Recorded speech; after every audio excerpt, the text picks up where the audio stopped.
It's the hardest part of the ring. The hardest part of the ring. Sometimes you go over that top rope and you bang your head on the ring apron. Why do you do that? That's when you feel like a big dope. Now they're the worst bumps you can be taking. Oh, it's the hardest part of the ring. Hey, the hardest part of the ring. You got the guy in an abdominal stretch and you grab the rope for extra leverage. And you get a concussion from the angry rush and you get paid with a diet soft beverage on the hardest part of the ring. Hey, the hardest part of the ring. One more, sometimes you're distracting the referee because the babyface has your wrestler pinned. Then you get punched to the ring apron and you realize all the trouble you're in on the hardest part of the ring. The hardest part of the ring. Now double claps. Clap, clap, clap, clap, clap. We're back, Bob Squad. The heat wave has broken. And so did the internet a few times in wrestling news. We're not going to even bother on the hardest part of the ring. The hardest part of the ring. Ba-da-ba-da. Whoa. Yay. What is going on, Bob Squad? Thank you for joining me once again. It has been a minute, hasn't it? A colossal sea of crazy wrestling news happened and I covered none of it. There was a heat wave in San Diego, and even for 10 seconds, sitting in my apartment with no window and no fan was unbearable. And I just said it's not important. If you're not familiar with what I'm talking about, that's amazing, because only a wrestling fan and Chris will listen to this. There was drama in AEW, obviously. Long story short, well, no, there is no way to do the story shortly, and I'm not going to bother. CM Punk and the Elite, specifically Kenny Omega and the Young Bucks, have all been suspended for their on-air and off-air back and forth feud. Bob, where do you stand? I'm willing to admit that CM Punk is kind of an asshole. The problem is he's right. So we have assholes doing asshole things to an asshole. So people aren't going to be too sympathetic towards the asshole when asshole things are done to him, but the problem is the asshole is right about the initial asshole behavior of the group of assholes. And part of the group of assholes goes to a bunch of assholes in the media, and those assholes, the problem is, I think one of the things that makes this most lopsided, and that does make CM Punk somewhat sympathetic even when he's being an asshole, is that the assholes control the media, so anytime you hear anything from Meltzer or Fightful, Sean Ross Sapp, and all those assholes, they just report the Young Bucks side. They report the Elite asshole side. So anytime you hear, apparently we're hearing that the whole locker room is against Punk. No, we're not. The Young Bucks told you that, Meltzer, and all you other assholes. So that's where we're at. The biggest takeaway from the media scrum where CM Punk went off on the executive vice presidents, that whole group of wrestlers, and the stuff they were doing to him, yes, I think he was correct to be angry. It was obvious he was going to be angry. I think the decision to take one of your most volatile and untouchable stars while he's tired, sweaty, and bleeding and hurt, and give him the microphone at his most sensitive and offbeat time was the worst possible thing you could have done. Right away, that was a mistake. Stupid media scrums don't need to happen, especially when they all break kayfabe or whatever you want to call it, and decide to tell everyone everything they just did was phony. That's another issue. It's another argument. But my biggest question from CM Punk's tirade, or whatever you want to call it, was how the hell does a muffin business stay in business when it's closed Monday and Tuesday? And if you didn't see it, whatever. He was eating muffins and he plugged the place, Mindy's in Chicago, and he also mentioned they were closed on 2 weekdays a week.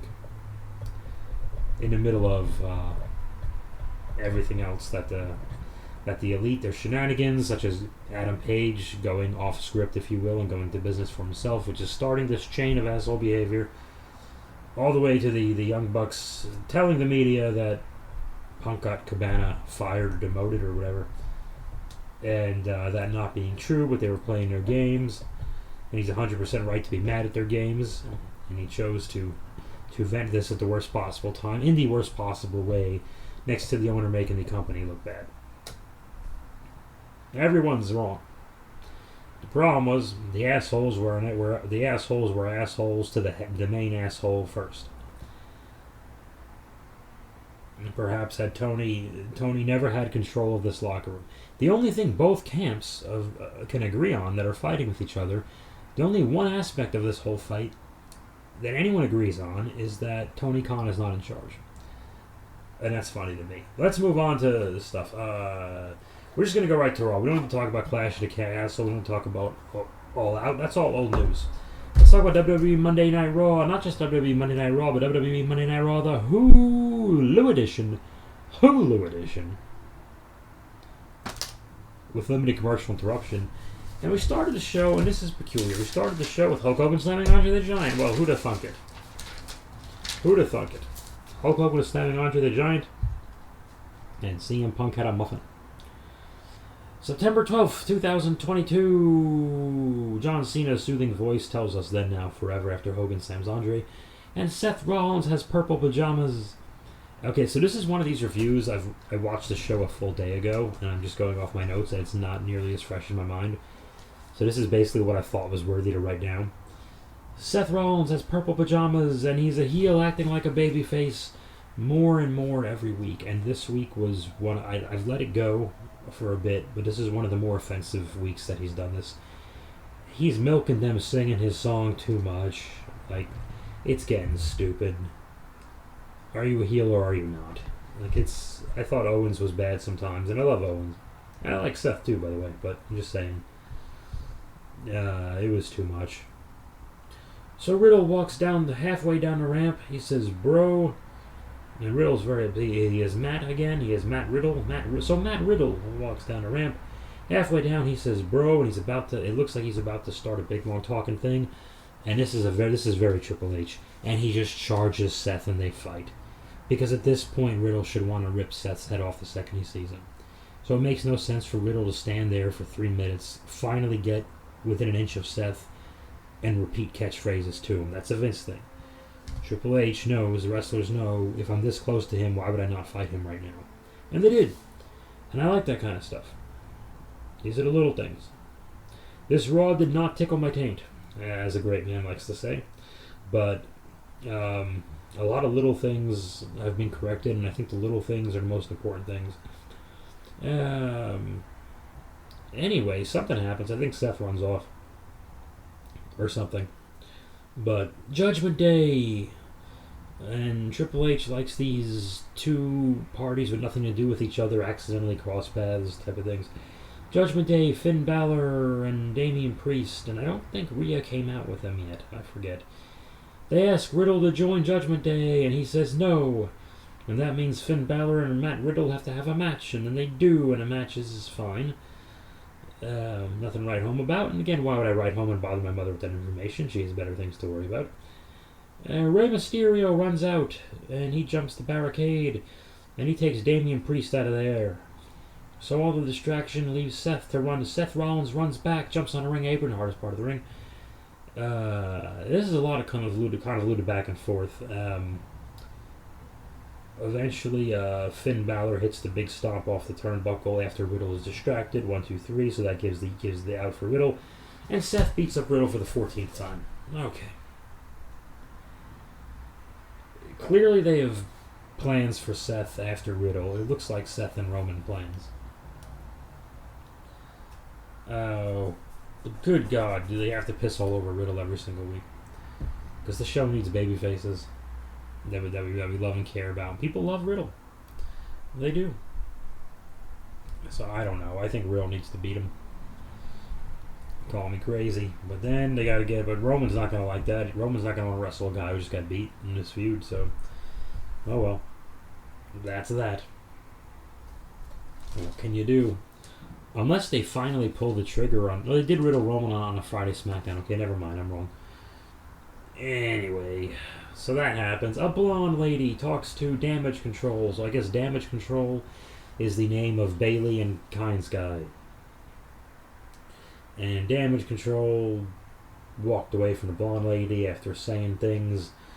They're going to win a tag championships later, according to themselves. Dominic Mysterio was in the dark, and Rhea whispers in his ear because he forgets his lines. I wonder what Rhea said to him. She probably said, "Your boner is showing." Anyway, the Women's Tag Team Championship match happens. Aaliyah and Raquel Rodriguez, I keep forgetting. They defend for the first time their championships against Team Kai and Sky. And they lose. We have new tag team champions. Aaliyah's gotten a lot of shit on the internet from her match with Bayley 3 or 4 weeks ago. And she does get a bit better every week. It is not her fault someone shoved her on TV if she wasn't ready. Aaliyah was pretty good as she sold. She has a little bit of a habit of... Well, first of all, these longer running spots aren't helping the match's believability anyway. But in the middle of some of those, she has a little habit of messing up her own timing and looking for approval after she does something kind of flashy.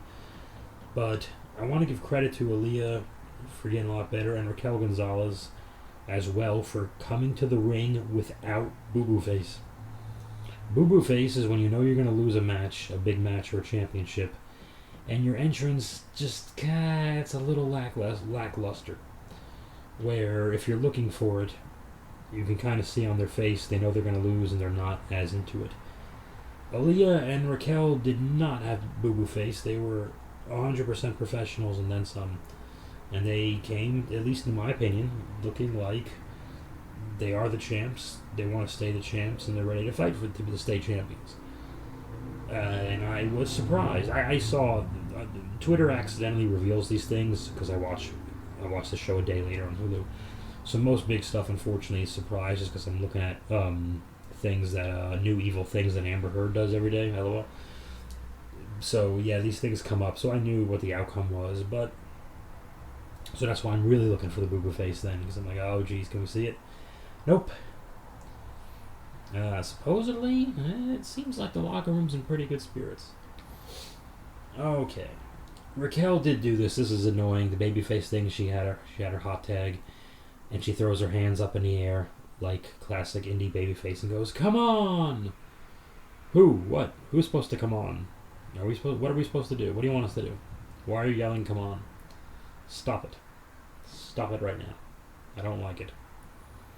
Okay? Knock it off. Raquel's a babyface doesn't work. Hold on, don't go anywhere. I gotta get my plug so my computer doesn't lose power. Hang on, just stay there, guys. Mark, don't go anywhere. Okay? I'm coming back. Just gotta get my thing. I got my cord on the side of the room. Alright. You still there? Hold on. Okay. There we go. Okay. No screwing around here. New tag team champion, Team Kai and Sky. Congratulations. You are the new Women's Tag Team Championships, the first one since Sasha and Naomi walked out, and Naomi learned that only one of them was a star. Okie dokie. That's okay. I don't really care much for Sasha as either, so whatever. Dominic and Rey Mysterio are backstage now, so Dominic is no longer in the dark having Rhea whisper sweet nothings in his ear. Sweet nothings. Maybe that's what she whispered in his ear. I hope she literally said the phrase sweet nothings. That's hilarious. To me and me only. So they're doing a gimmick where Dominic, who's a foot taller than his dad, is staring into space, and he won't look at his dad as his dad is talking to him. I want to say this about Rey Mysterio. The criticism of Rey for years has been that everything's great but the promos. When Rey, first of all, you got to keep it short, because Rey is not a 20-minute opening segment promo guy, but when Rey is just honestly telling you how he feels, or if it's something that he cares about, if it's Dominic, Eddie Guerrero, Edge, whatever, his family, yada yada. When it's short and he just tells you what he cares about, he's great, because he's genuine. You believe him. I believe him. And by all accounts, he's a very nice guy. So, cool, you know? So I don't think it's fair to say, well, but he can't talk. Well, yes, he can. He can totally talk. He just tells you basic, plain English how he feels. He doesn't need big fancy words and clever jokes and this, that, and the other thing to mean that he can talk. It means he convinces you that what he's feeling is real. And for me, in those situations, he does. So I'm sticking up for Rey Mysterio. Love me some Rey. Austin Theory says words into a microphone, and Kevin Owens has music playing that is associated with himself.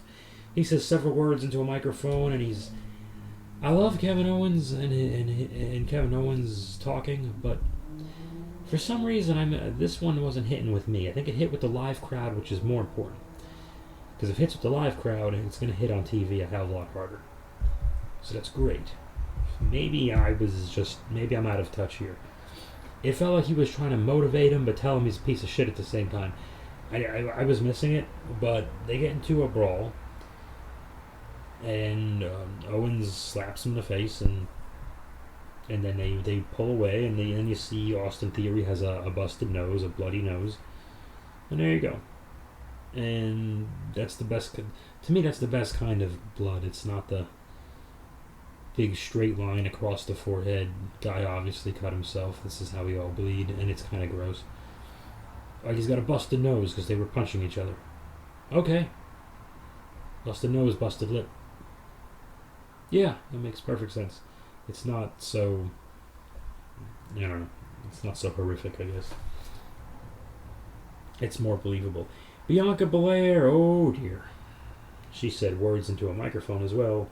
And Sonya Deville came out saying words into a microphone accepting Bianca's open challenge. And I was openly challenged to have to watch this. This match was not good. And Bianca pretty much doesn't do anything that's not good. Especially physically. Sometimes they'll make her the EST of exposition. Where like, oh geez. I've been saying all year long for some reason Bianca's been drawing the shortest straw where she has to be the one to explain the name of every pay-per-view and the stipulation of every match and everyone's social security numbers and all this horseshit. But I don't remember anything bad. Again, it's been a whole day now, so I've been busy, but telling my jokes, my stand-up comedy, jokey jokes. But Bianca, if it was bad, I would remember it. But so it was probably just fine or pretty good. And she's more comfortable. She's better at it every week. She has this match with Sonya Deville. Oh, good gravy. This match was it's a great example of the victim of the 3-hour show. Because I really believe on a 2-hour show, like, or even a 1-hour show, that those are long gone. A 2-hour wrestling show, like it was for a long time. This match didn't need to be more than 3-4 minutes of ring time anyway, not counting your entrances and blah blah blah. It should have just been Bianca bulldozing through Sonya. Sonya gets a little bit, Bianca comes back, big moves, 1, 2, 3, count the ring lights while you're down there, blah blah blah. Right. This was 2 fucking segments, I think. It had to be because there was talking and then they set up the match and there were people on Twitter with freeze frames and little 2-second clips saying, oh, look how frustrated Bianca is. I don't know, maybe, probably. I mean, Bianca must have known it wasn't good. I thought Sonya was just a step behind and not where she needed to be. But when people saying, oh, look at Bianca's face that she's frustrated. Well, maybe, maybe not. You're also showing clips where she's going for a pin and getting a 2 count. She knows she's supposed to look frustrated there. How frustrated was she really? Probably still frustrated. But to insinuate that she can't hold that together just because we know there's an issue, I think that's a little unfair to her. This match was also unfair to Bianca Belair. Because people are going to forget about Sonya Deville. Bianca's the champ. She can't be out there having that match for that long. Didn't look good. I don't think it did anything to help Bianca versus Bayley coming up. Bayley on the microphone will be the biggest advantage and the biggest heat getter to Bianca versus Bayley anyway. It won't be the end of the world. I wouldn't go re-showing it. Let's just try to move on and forget about it. Bayley is backstage with Kai and Sky again. No, she's not. Bayley and Kai and Sky, the new tag champs, run out to beat up Bianca and Alexa. Oh boy. Asuka and Alexa Bliss run out to make the save, and the 3 fight off the three heels. I LOL'd when Alexa and Asuka ran down. Why? Again, Alexa's streak of showing how she does not want to be here. No one calls out Alexa on this. They call out when they think Bianca's openly frustrated instead of working as though she's frustrated. They don't hesitate to call out Bianca. But no one calls out Alexa saying, "Hey Alexa, for several months you look like you'd rather be anywhere else." Alexa ran down the ramp like the bitchy girl in high school who got caught trying to cut gym class, and now she's forced to run extra laps, and she's running like stupid bitch gym teacher, blah blah blah blah blah blah blah. That's how she ran to make the save for her alleged friend. She doesn't want to. I'm telling you, my Bob's intuition tells me. She sank her teeth into the spooky stuff. They took it away, but they didn't replace it with anything. So she's probably like, ugh, can I start acting now? What am I doing? Anyway, an Irish guy is there, and he's with Seth Rollins, and he says, "Seth, I'm Irish," and Seth goes, "Good for you." That's not what happened. The Irish guy says to Seth Rollins, "Hey, here's a microphone, say things in your purple pajamas." And Seth says, "You're Irish, my pajamas are purple." And then Bobby Lashley shows up, and he's huge and he's jacked, but they let him wear his reading glasses so he looks less intimidating, which is always what you do with a big jacked up guy. That was stupid. Anyway, it set up Lashley and Seth Rollins for the U.S. Championship next week. Is this show over? I stopped taking notes here, so maybe. But Edge wrestled Dominic in the main event, I know that. Dominic Mysterio wrestled Edge. Oh, Jesus. Because he's a nice kid. So this is Dominic's first singles big match in a while. Well, his first singles big match was with Seth Rollins 2 years ago. But you know what I'm talking about. He's a heel, the Judgment Day. This time Rhea Ripley's with him. It's insinuated that she's sexually taking advantage of him, even though they're both 25, which is hilarious. And they've insinuating that, but they haven't let him smile once, which I don't understand the problem there. Anyway, he wrestles Seth. He wrestles Uncle Edge. And obviously Edge is going to be calling this and carrying Dominic. Well, I mean, no shit. What? I mean, Jesus Christ. But with that said, even Dominic, I'm sorry, maybe a technical heel would be a better style for him than just trying to do as many moves as his dad can do as possible as a babyface. Because he was working the leg, and I'm like, oh, okay, he had a wacky leg hold on, and blah, blah, blah. But Dominic doesn't sell his own offense. I just don't believe him. I think he was just waiting. He had the deer in the headlights look where he's just waiting for Edge to tell him what to do next. So when you're on offense, the guy's down there selling for you. He can't really be in your ear or telling you how to sell for him. There was some weirdness. It was a DQ finish. I'm sorry to say Dominic disappointed here. I really don't want to. I want better things for him. I had a private conversation with a friend of mine. I said, sometimes these second generation wrestlers, sometimes you have a Charlotte Flair, and sometimes you have a David. And Dominic is turning out to be a David, which is unfortunate. So far, maybe he'll get better. It's got to, Has Dominic been to Mindy's with CM Punk? Because I see that muffin top over there. Jesus Christ, dude. You're too young for that shit. Anyway, there was a DQ. Judgment Day is all beating up Edge.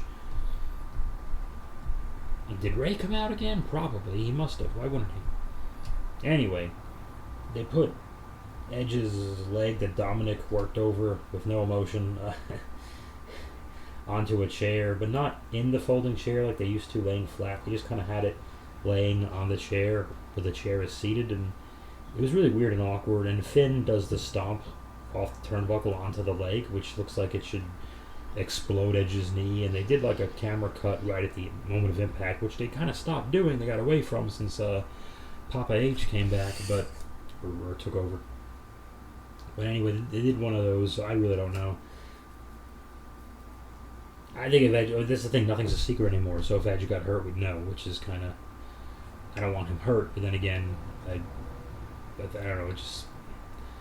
It feels like, well, they didn't tell us it was a real injury yet, so we can just assume it's fake, and then we don't care. So I don't know. I mean, I would imagine, especially because they did this at the end, that this is the take. Because Edge had Edge had a Toronto match on TV and a wherever the hell they were this week match on TV. I thought he wasn't gonna wrestle on TV, but he wrestled Dominic and he wrestled Priest in Toronto. So I don't know. Edge is wrestling on TV now, but maybe not. Maybe it's gonna be a minute. I don't know. They could always say, hey, Edge got lucky. The injury wasn't as bad as we initially thought. He'll be out for a couple of weeks, but not the several months that we were just... Something. I don't know. I don't know what the status is. Is he filming something? Does he just need the time? He just had it. Because he can't be wrestling every week. That's not good for him. Anyway, he's 47, 48. Just wanted to remind you that for some reason. This was probably a really good Raw on paper, and it wasn't. That's the thing. It wasn't bad. I don't think any of the Hunter's Triple H shows have been bad. I think a few have been less interesting, but he can't do. I mean, it's not fair because he can't do a big return, a surprise return every single week. We see what happens when AEW does it. Then the roster gets big quickly, and no one's doing anything. You just don't care about them 2 weeks later because they're not new now. What did not make Hulu was Johnny Gargano wrestled. Then he wrestled Chad Gable, and I watched a clip, and it looked like it was a really great back and forth, but that didn't even make Hulu.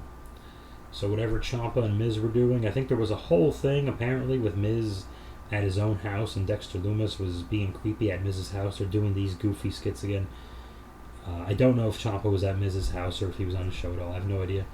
But they were doing one of those, I guess, where Miz finally left his own house and Lumis is in his house drawing pictures of Miz and whatever. I'm glad I didn't see it. I mean, I saw a couple of seconds on Twitter of it, and then I went, oh, I'm glad I didn't have to watch all of that and talk about it.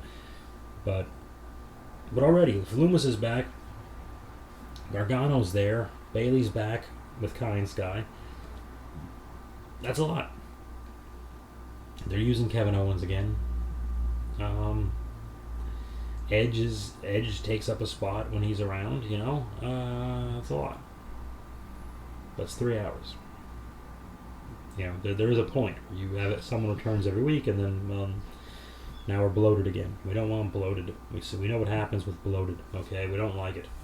I don't like it one bit. But good to be back. Good to be back. Thank you guys. Good to be back here. Nothing else to say really. If you're in San Diego this Saturday, Escondido Grand Comedy Club, 6:30 and 8:30. I'm featuring for my buddy Zoltan. This Thursday, Best of San Diego at Comedy Store La Jolla, 916 Pearl Street. Do not park at Vaughn's at 8 o'clock. I'm on really late at this show, so if you're coming just for me, I mean, yeah, get there at 8 o'clock, watch the whole show, but I'll be surprised if I'm on by 10 p.m. I'll be very surprised. So if you're coming just to see Bob, don't rush, but please enjoy the show. Blah blah blah blah blah. It's a long week. Last week I had a Tuesday and Thursday and Saturday. This week I got a Tuesday, Thursday, Saturday, with a writing session attached to it at some point Saturday or Sunday. So I'm hurting a bit, guys. I'm very very tired. So I'm glad I did this anyway. I'm going to enjoy some Pepsi Zero with the same great taste of Pepsi, but zero sugar, zero calories. And everyone, the Bob Squad, what can you do? You can go to PepsiCola.com/Pepsi Zero, enter the promo code Bob Squad. Nothing happens. It's a waste of time on the hardest part of the ring. The hardest part of the ring. Ba-da-ba-da.